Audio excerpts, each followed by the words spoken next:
Hi, welcome back to the Bloomwise instructional videos. I'm going to show you today how to make a gap fill exercise on Bloomwise. I'm going to do this from Teach because it's easier within Teach to make an individual lesson piece. Usually then you can immediately connect it to the lesson or the group that you are creating in that moment. Before you start, it's best to have the text that you want to make into a gap fill already ready in a Word file or a Pages file. This will help you and save time if for any reason there is some kind of technical difficulty in Bloomwise, a glitch, or you swipe your mouse the wrong way, or you click accidentally something that you shouldn't click, and then your text within Bloomwise disappears before you get a chance to save it. So have it already written up and saved, and then it just saves a lot of time. I'm in Teach, as you can see up here, or Leren. What we're going to do is add it to an existing lesson that I already have. So this is one of my composite lesson files. This belongs to Van Landschot. I want to add this particular exercise to their group. So I'm going to click on that, and then you're going to come to your home page, so to speak, from Van Landschot Group 1, and I organize my sessions into separate files. It's personal preference, you don't have to do it this way. It just helps with keeping your Bloomwise a little bit tidy, and also it helps with students who are looking for something from a particular session. I'm going to add it to session 5, so I'm going to click on there, and then I'm going to immediately go up here and click edit. You're going to come to then the content page again, so then you go back to session 5, the one that you want to add it to. And then you come here. So now you're in the editing part of your particular session, your particular lesson file that you want to add it to. You're going to scroll down, and then you want to add new lesson part. So you click on that. You come down here to gap text, and you are now creating a new gap text. Here you can add your picture. It's a writing exercise, so please use the writing symbol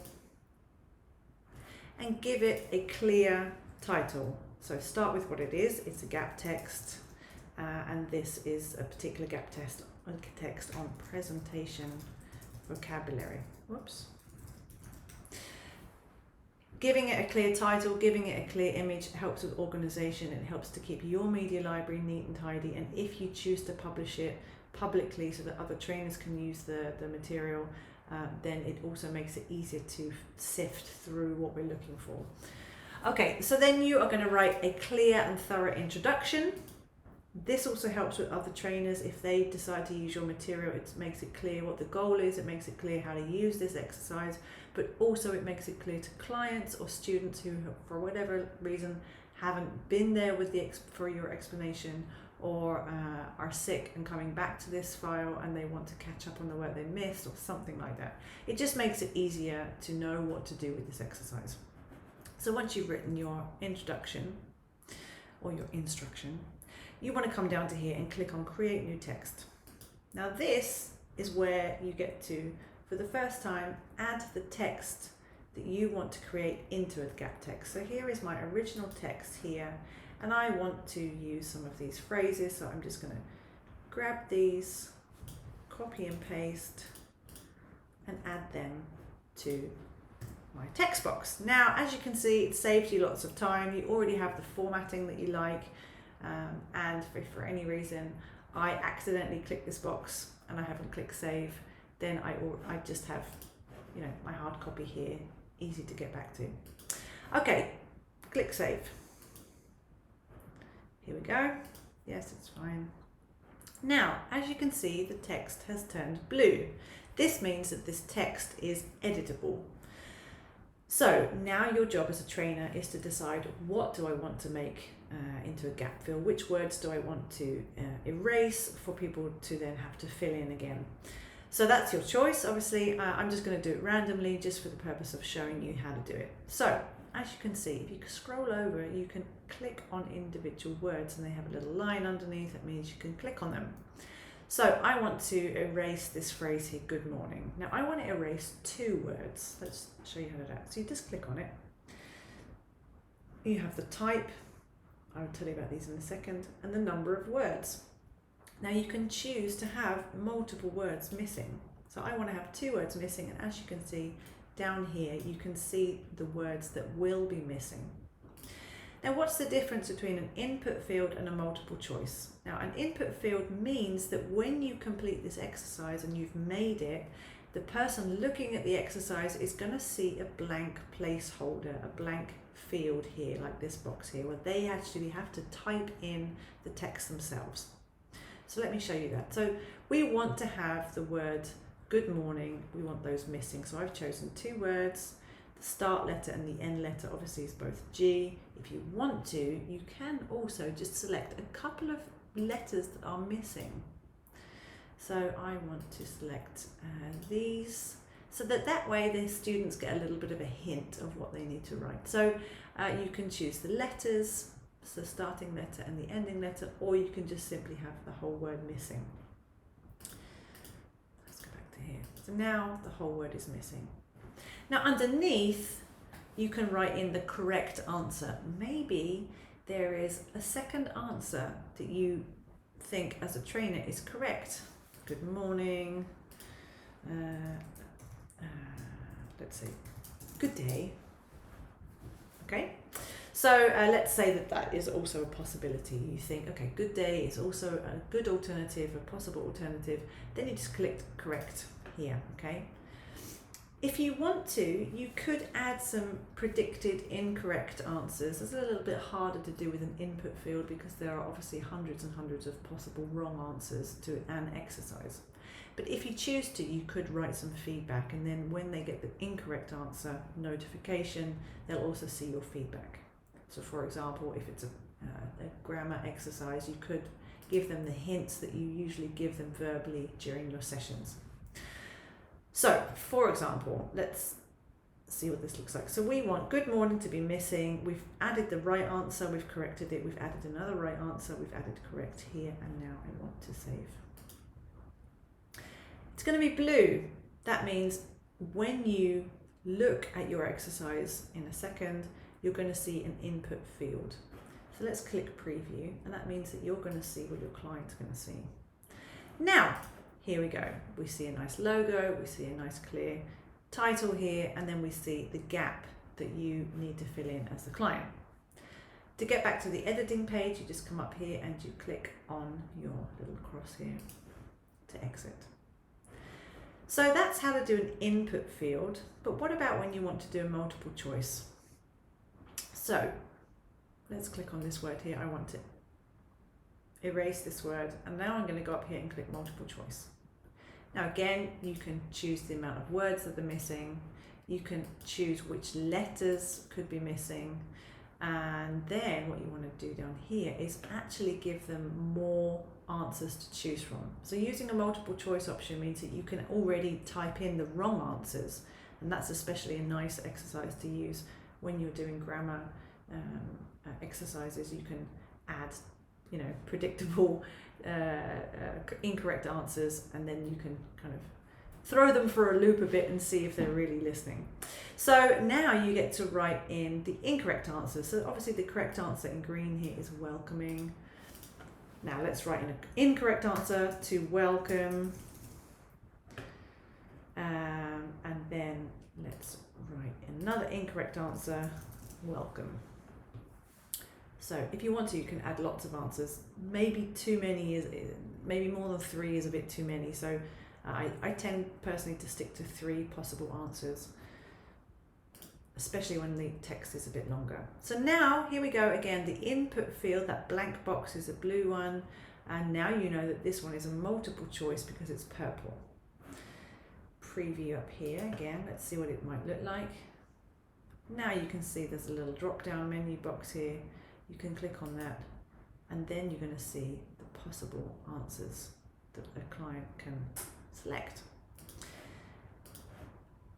Obviously, this is up to you how you create your gap text. I have heard in the past that only having one type of input field is more, it's easier. Sometimes it's nice to have multiple choice here of both the multiple input choice or the blank input field. It is up to you. It depends on the level of the student as well, of course. If it's a lower level class, it might be more appropriate to keep it just to one particular style, either purple or blue, or if you have a higher group, you could really challenge them and get them to think, especially if you have some kind of evaluation lesson where they could have then multiple possibilities. So again, you click on the word, you come to this add gap menu, you can choose input field or multiple choice.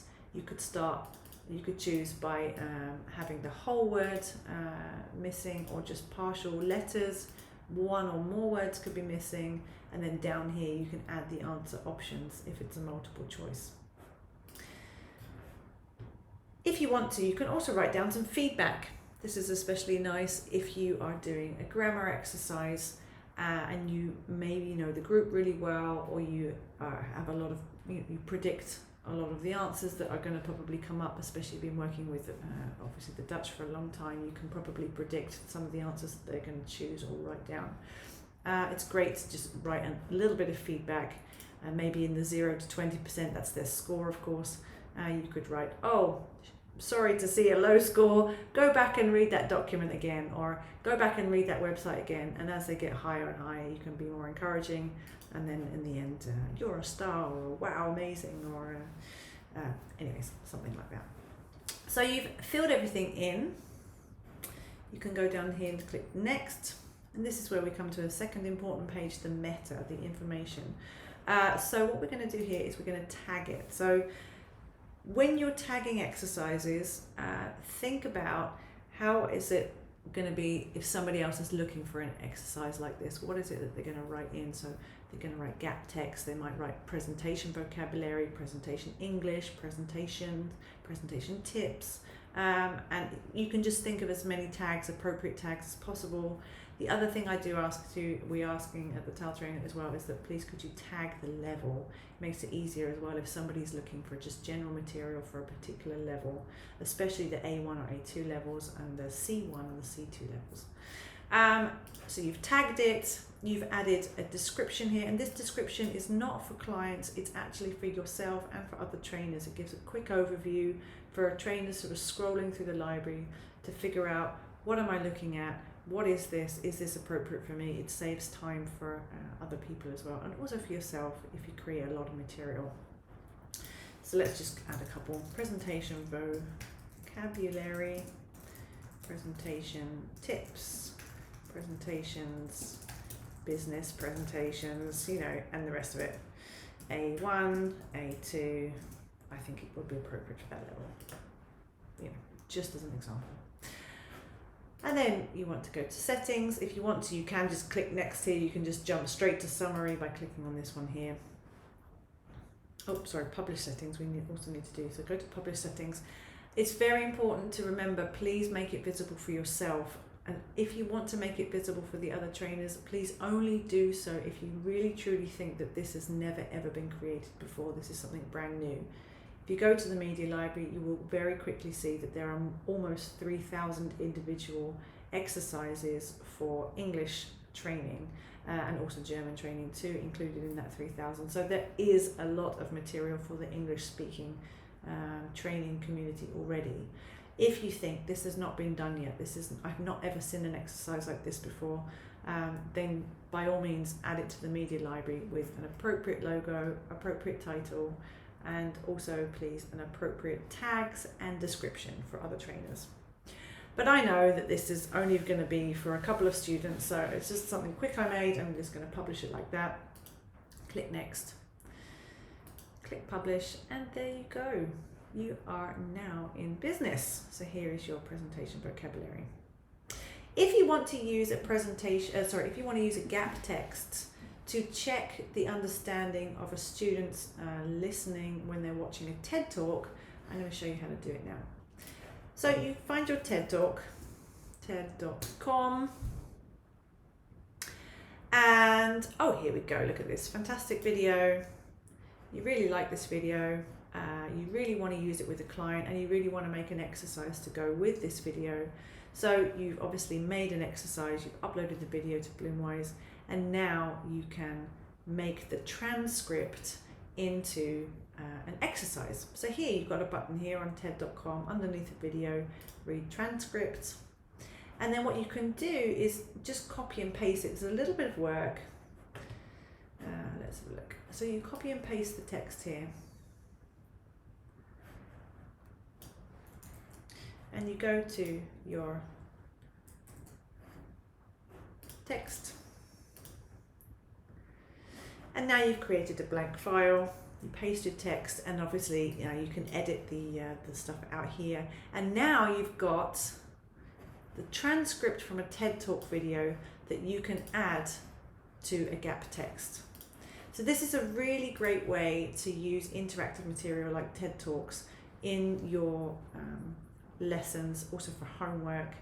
I will show you in the Bloomwise media library that there actually are already some examples of this.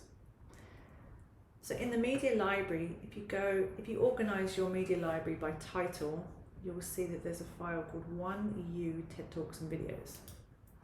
This is a collection of good, hearty, meaningful TED Talks, the ones that we can use within all kinds of lessons and their corresponding activities. So for example, let's say here's a TED Talk from Chris Lonsdale, Guide to Learning Language. Now, they've watched the video, as of course here they've followed the instructions, watch and listen for gist, watch for understanding. Now you, as a trainer, you want to check their understanding. How's it going? Do they really understand everything they hear? So then we made a gap text to go with that, and we did exactly what I just showed you how to do. Downloaded the transcript, edited out the little annoying bits, especially the laughter in brackets, things like that. And then we chose the appropriate words to erase by doing a gap fill exercise. So that's one way you could use a TED Talk and a corresponding gap fill to fill in the words, make sure that their vocabulary is going well. You could even make this into a drop-down menu as well. And then that you instruct them, listen to the video in a separate tab here in your browser. And you can listen along on the third listen, for example, the second listen, and add in the text here. I hope this has been helpful. This is how to make a gap fill exercise. If you have any questions, you can email me a.verkerk@thetaltrainer.nl and I can help you further.